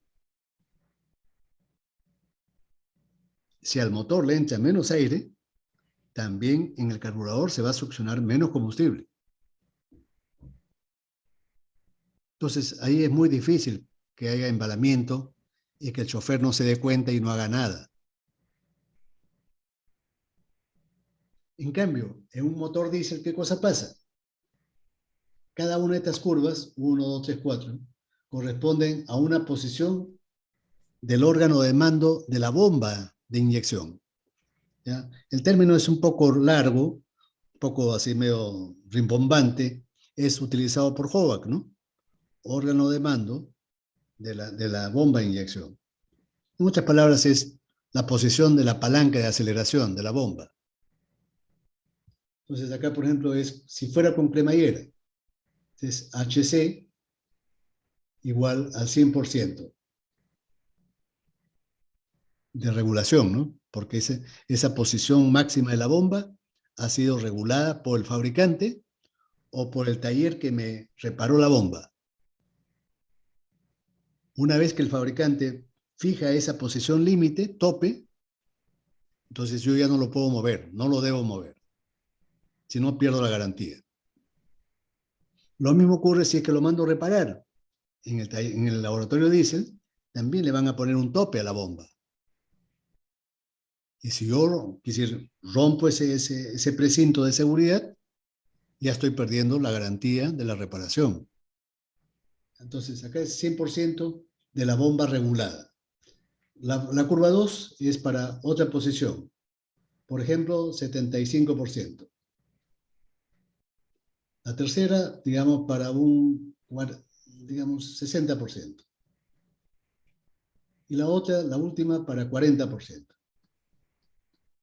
Y pudo haber continuado con mayores posiciones. Pero vemos que aquí, por ejemplo, no hay tampoco regulador. ¿Por qué yo puedo afirmar eso, que no hay regulador? Porque noto que la curva no se quiebra, baja, pero no se está quebrando. No hay una discontinuidad en la curva. Cuando hay un regulador, automáticamente la curva se discontinúa. Ahí, por ejemplo, ahí sí se nota la acción del regulador. Acá se está produciendo el quiebre. Sin regulador, tenemos eso. ¿Qué pasa cuando no hay regulador? ¿Qué pasa con la velocidad de embalamiento?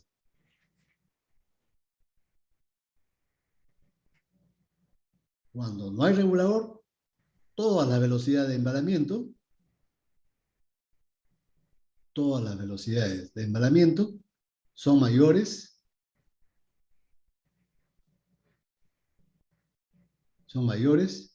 que la velocidad nominal.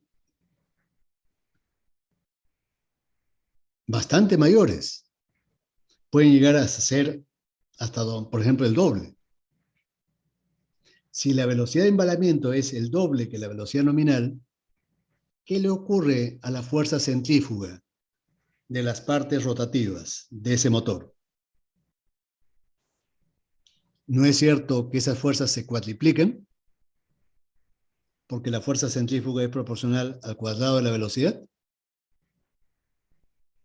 Y entonces esas piezas rotativas, debido a la fuerza centrífuga que se ha incrementado 4 veces, van a sufrir también esfuerzos 4 veces mayores.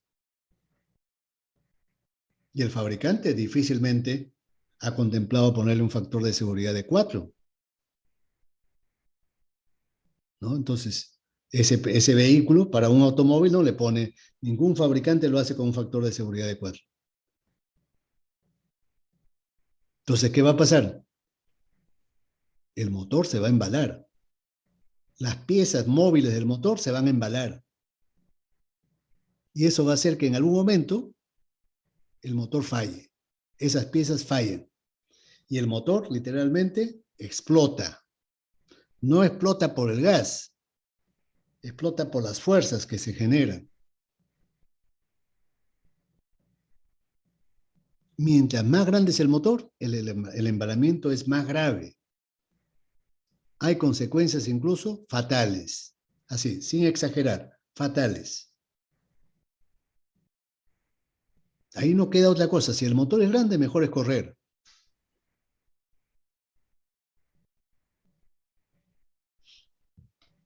Entonces, entonces, todos los motores diésel tienen que tener embalamiento, porque no basta con que yo trate de mover la palanca de la bomba. Si es que el regulador, es decir, ha fallado o se ha malogrado en ese momento, el motor se va a embalar. Por supuesto, si no hubiese el gobernador, el embalamiento va a surgir de todas maneras en algún momento. Por eso todos los fabricantes de motores diésel proveen a sus motores con gobernadores. Antes los gobernadores eran mecánicos, ¿no? Ahora son ya electrónicos, con componente electrónica.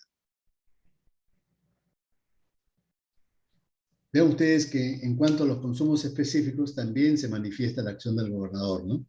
Acá en los motores Che vemos que no hay gobernador y también se nota eso en la curva de consumo específico. La curva 1, 2, 3, 4, ¿no? Es decir, se van a extrapolar. Y en el embalamiento ustedes saben que cada una de ellas tiende a infinito. ¿no? Cada una de estas curvas, en el embalamiento, tiende a infinito. Esta de acá es así, ¿no? Esta curva también. Lo mismo. Ahora, noto, y lo vamos a explicar enseguida, que estas curvas de consumo específico no son paralelas. Las curvas 1, 2, 3, 4 no son paralelas. Como se ocurre más o menos aproximadamente para el motor diésel. Acá las 4 curvas son más o menos paralelas. Las de potencia también. En el motor Eche no. ¿Por qué no? Por el estrangulamiento que sufre el aire a través de la mariposa. Cuando cerramos la mariposa, el estrangulamiento altera estas tendencias. Y entonces las curvas, ninguna de ellas es paralela. Otra cosa curiosa. Aquí, por ejemplo, en la eficiencia volumétrica del motor diésel. 1 corresponde al 100% de carga, 100% de la cremallera. Y la curva 4 representa el 40%.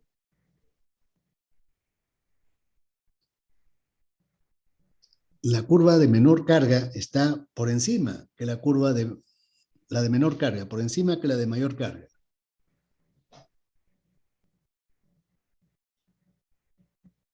¿Se explica eso? ¿Se entiende por qué? En el motor Eche no pasa eso, ¿eh? En el motor Eche, ¿cómo ocurre?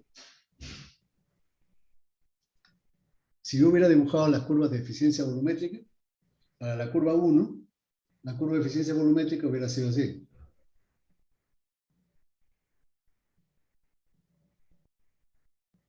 Uno.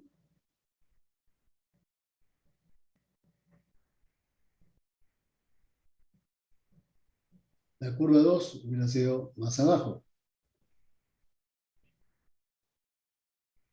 2. La curva 3 está por acá. La curva 4 más abajo.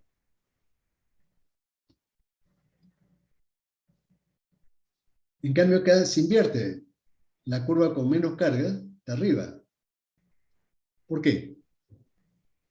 Porque en el motor diésel, cuando bajo la carga, las paredes del motor, las paredes del ducto de admisión, las paredes de la válvula de admisión están más frías. Y cuando el aire entra por esas válvulas más frías, se va a calentar menos. Si se va a calentar menos, entonces la densidad no baja tanto. La densidad baja cuando el motor está caliente. ¿Y cuándo está caliente? Está caliente cuando el motor trabaja con toda su carga, con la carga 1.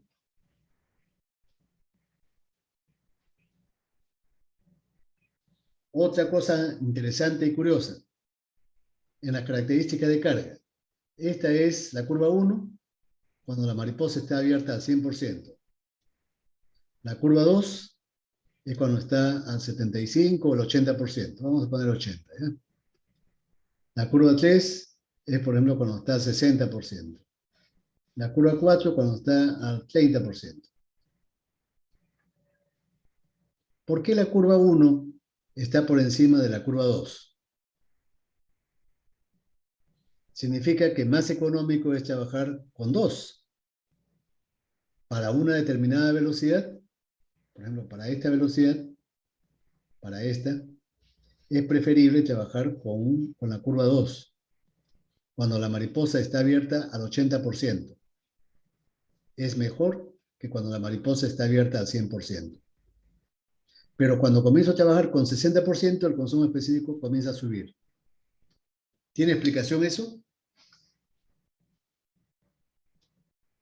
Si yo utilizo como referencia esta velocidad, voy a ponerle velocidad nx, cualquiera, nx. Si la velocidad es constante, entonces estos valores, acá también puedo hacer nx,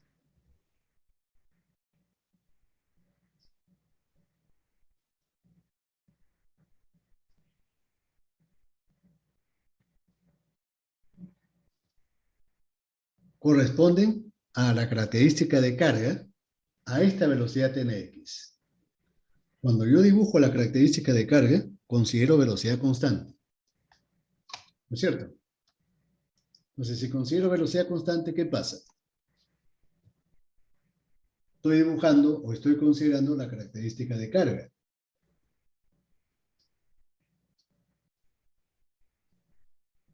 Entonces, esta curva es la de carga. ¿Qué cosa dibujo como abscisa? La potencia. Y como ordenada, el consumo específico. ¿No es cierto? A la velocidad constante nx.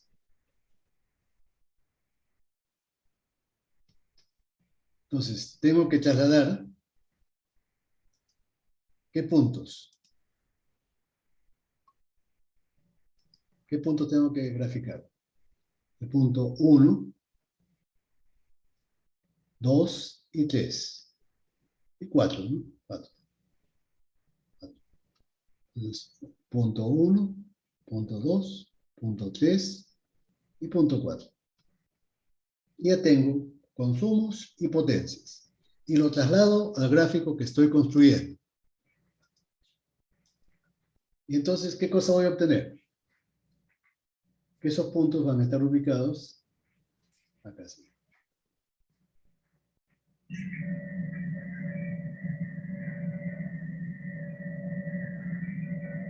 Este es el punto 1. La potencia N1, N1, y el consumo específico es E1. Voy a tener el punto 2, acá por ejemplo, NE2, con el consumo específico GSUE2. Voy a tener el punto 3, por acá, NE3 y GSUE3. El punto 4 está por acá. NE4 y GSUE4. No es cierto que estoy comprobando acá, gráficamente, que el consumo específico GSUE2 es menor que el consumo específico GSUE1,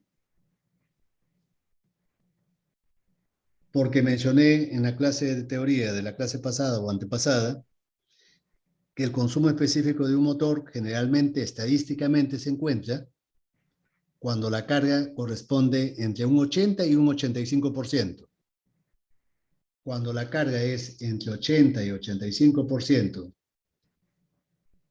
de carga, el consumo específico es mínimo. ¿Estamos comprobando esto? Sí, gráficamente lo estamos comprobando. Y también, si yo sigo bajando la carga, y el consumo específico sube. GSUE3 es mayor que GSUE2, o 1, perdón, 1, y acá mayor que GSUE2. A ver, un ratito, por favor.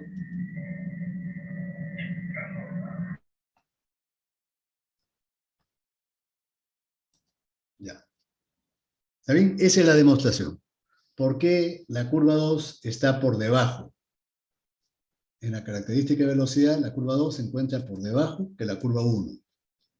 La curva 2 se encuentra por debajo que la curva 1. Esto ocurre tanto en los motores H como en los motores diésel.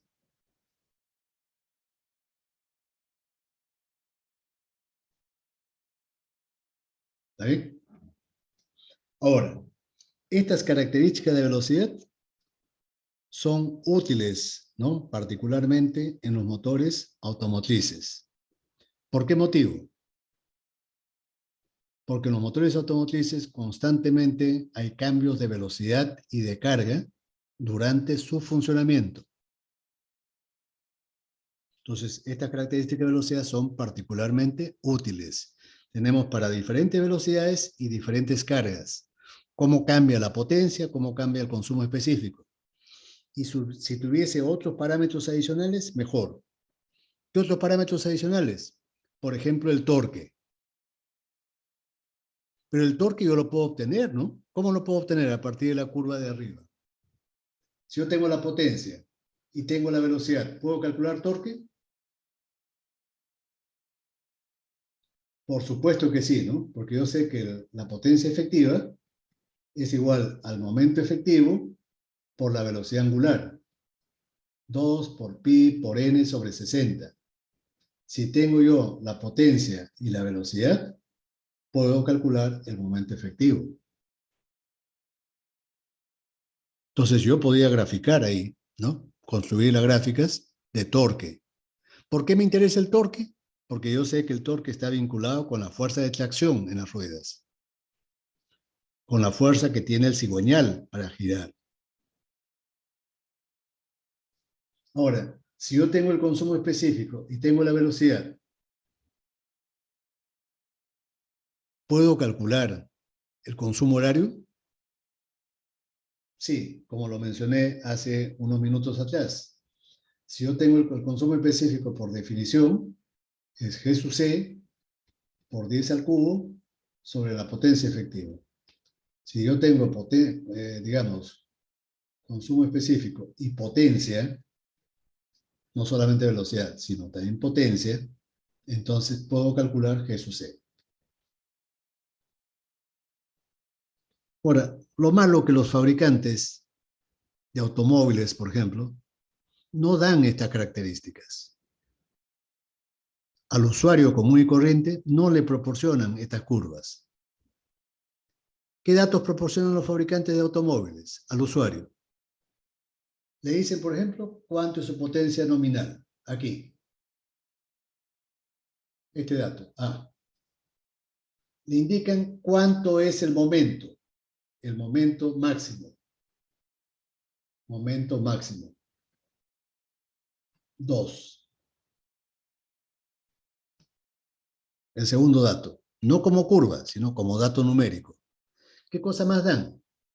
El consumo específico, pero no en el nominal, no aquí, sino el mínimo a la velocidad nominal, acá. Dato 3, acá. No en el nominal, sino en el valor mínimo. Que eso es mínimo, por cuestión de propaganda. Dan cuánto es la velocidad de ralentí. Ya saben ustedes que ralentí es sin carga, potencia efectiva 0, a la velocidad mínima. Proporcionan la velocidad mínima. Y nada más. Esos 4 datos. Entonces el fabricante asume que al usuario común y corriente no le interesan esos valores. Lo que le interesa solamente es conducir. Pero nosotros, que somos ingenieros, sí nos interesan esas curvas. Entonces eso se obtiene solamente con información directa del fabricante.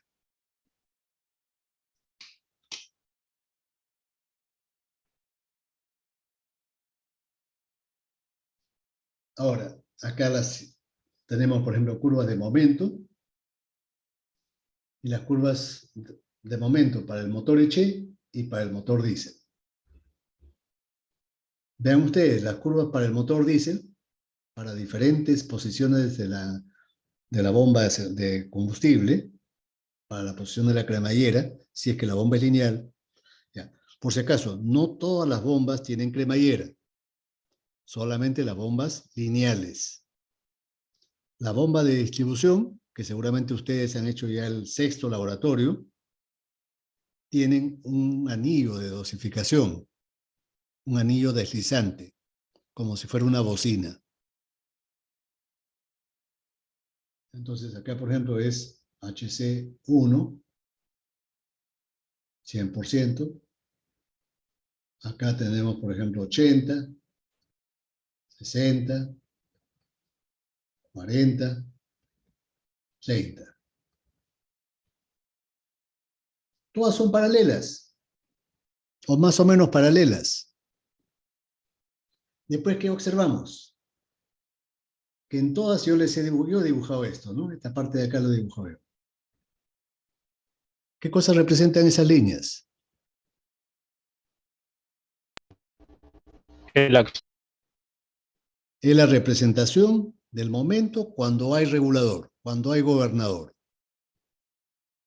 Y el gobernador puede recibir el nombre de gobernador o regulador de velocidades. Son equivalentes, ¿ya? Gobernador o regulador de velocidades son términos equivalentes. Y la acción del gobernador se manifiesta en estas partes rectas de la curva, de momento.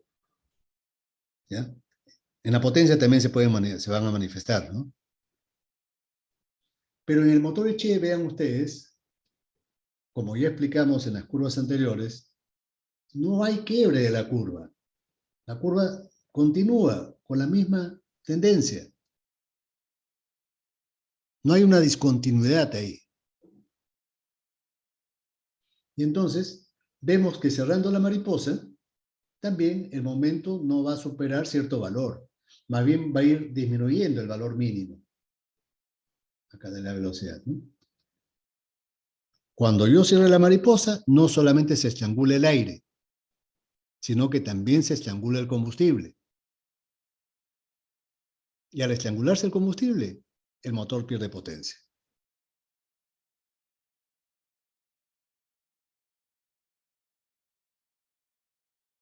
Acá se ven los consumos específicos, ¿no? Que hemos visto. Y acá arriba están las eficiencias, ¿no? Que tienen tendencia inversa. Eficiencia efectiva para el motor Eche y para el motor diésel, ¿no? Notamos también que la curva 2, en cuanto a consumo específico, perdón, en cuanto a eficiencia, la eficiencia es mayor en 2 que en 1, ¿no? Ya hemos explicado por qué.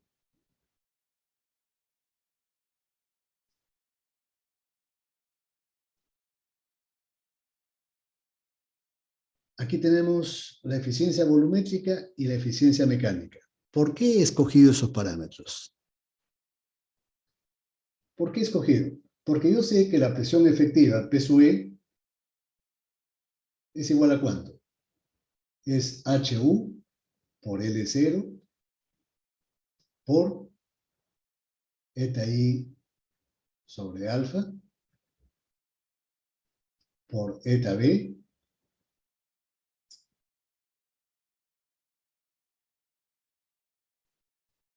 por rho sub K, rho sub 0, y por eta L.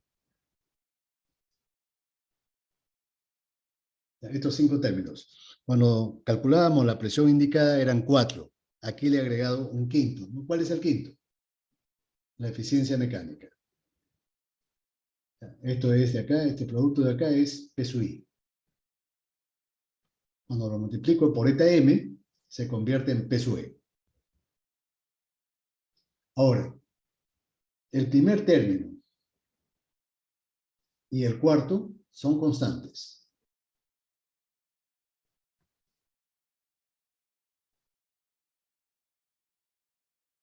Constantes. Ahora, ¿qué cosa le pasa a eta I sobre alfa? Cambia con la velocidad, pero cambia poco, muy ligeramente. ¿Recuerdan ustedes en la clase pasada que indicamos que la tendencia de la presión indicada depende básicamente de la eficiencia volumétrica? Que la curva de la presión indicada se parece mucho a la curva de la eficiencia volumétrica, y eso ocurre porque la curva de eta I sobre alfa del factor de potencia cambia muy poco con la velocidad. A propósito, el fabricante ha fabricado sus componentes de tal forma que ese coeficiente eta I sobre alfa cambie poco. Entonces, esto es casi constante. Casi constante. ¿Y cuáles cambian entonces?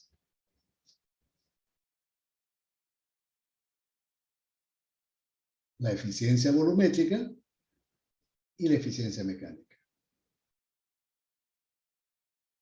Entonces, la variación de P sub E depende de la eficiencia volumétrica y de la eficiencia mecánica.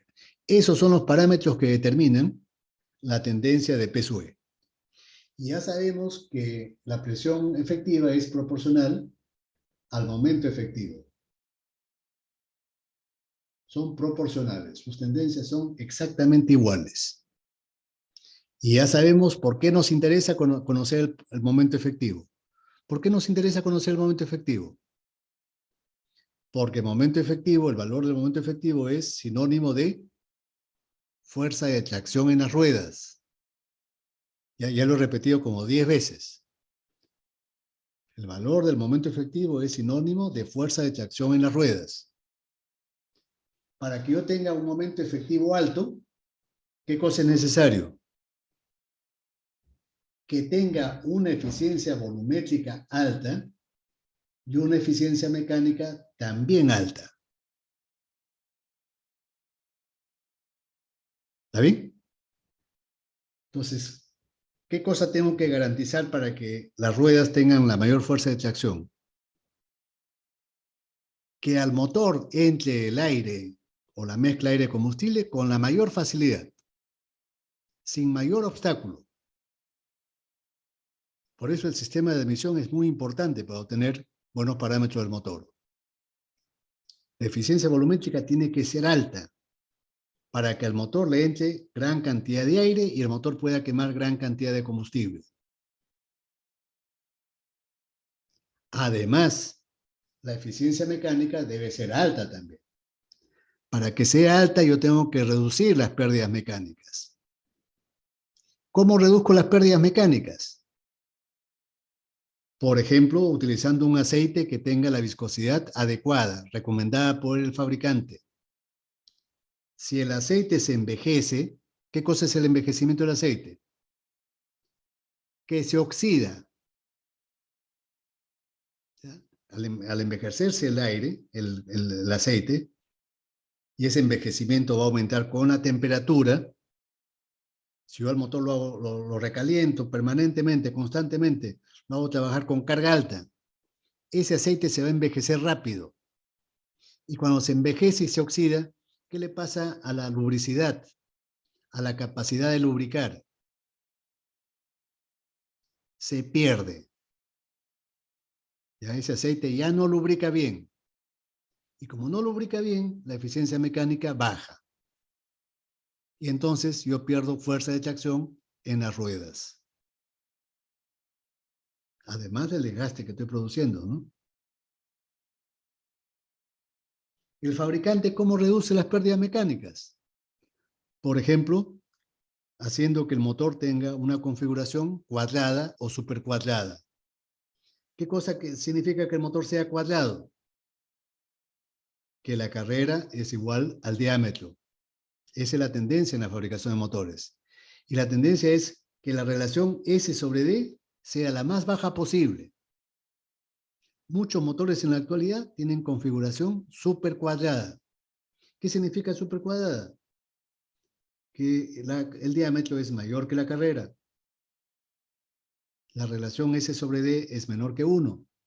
Con eso baja la velocidad media del pistón. Y cuando la velocidad media del pistón baja, las pérdidas mecánicas por fricción disminuyen.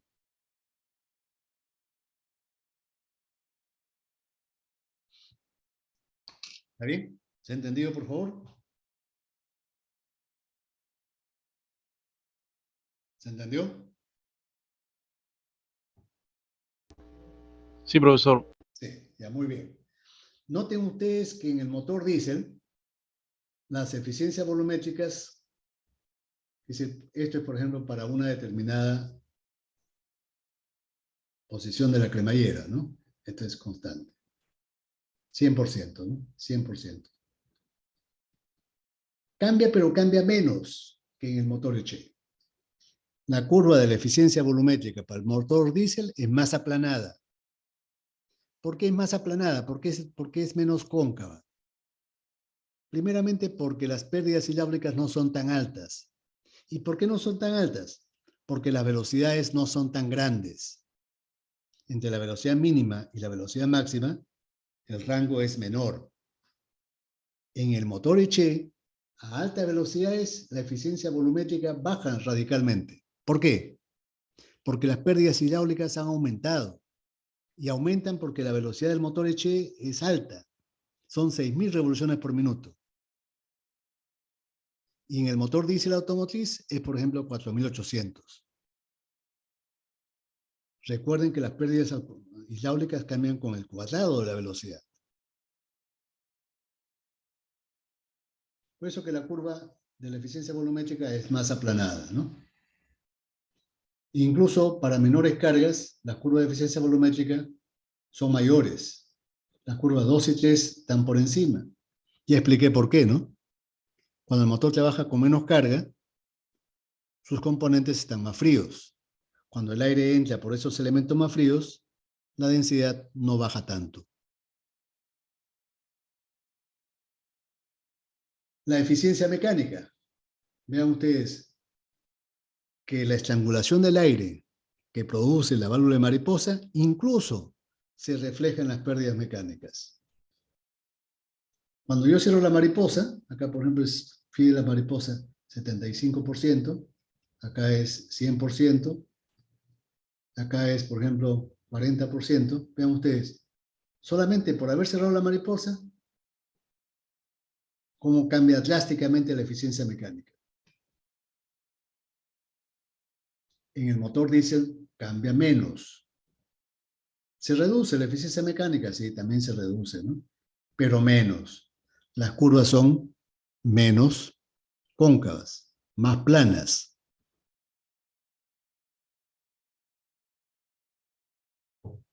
Entonces, el motor Eche de un motor automotriz que si a alta velocidad, no tenemos fuerza de tracción en las ruedas. Solamente podemos transitar por carreteras planas, aunque tengan poca elevación, ¿no? Poca pendiente.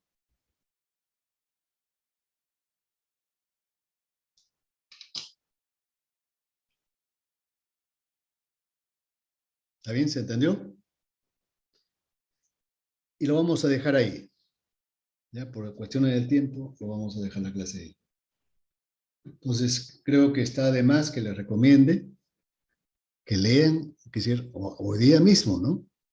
Es decir, en el repositorio del curso, en el Google Drive, es decir, en la carpeta del curso mismo, hay un capítulo, hay una subcarpeta que corresponde a problemas de seminarios y problemas propuestos en exámenes pasados. Entonces, ya por supuesto que es momento, ya hace tiempo que es momento, que ustedes hayan comenzado a tratar de solucionar alguno de esos problemas. Ya no hay que esperar la víspera. Este curso no se aprueba estudiando la víspera. Los exámenes finales como sustitutorios van a ser presenciales. Hay una solicitud que del tercio para que los exámenes se puedan suspender, es decir, que sean virtuales. Pero esa solicitud no ha sido aceptada. Es decir, ya sabemos que los exámenes virtuales dejan mucho que desear, por no utilizar otros términos. Eso de repente para usted, para algunos de ustedes, quizás crean que sea una buena cosa, tener exámenes virtuales, para aprobar cursos por agua tibia, pero eso no sirve de nada. Cuando ustedes salgan a la vida profesional, van a ser, por la competencia que tienen, no por el título que tienen. ¿Ya? Entonces, hay que estudiar, ¿no? Cualquiera sea las modalidades del examen, tienen que estudiar. Es un curso para estudiar. Y la universidad, la UNI, si queremos recuperar nuestro sitial como universidad líder en especialidad de ingeniería, tenemos que ser los mejores en todo. Alumnos, profesores, laboratorios. Todo tenemos que mejorar, ¿no? Ya, jóvenes, me despido de ustedes. Hasta luego. Gracias por la atención. Hasta luego, profesor. Hasta luego, nos vemos.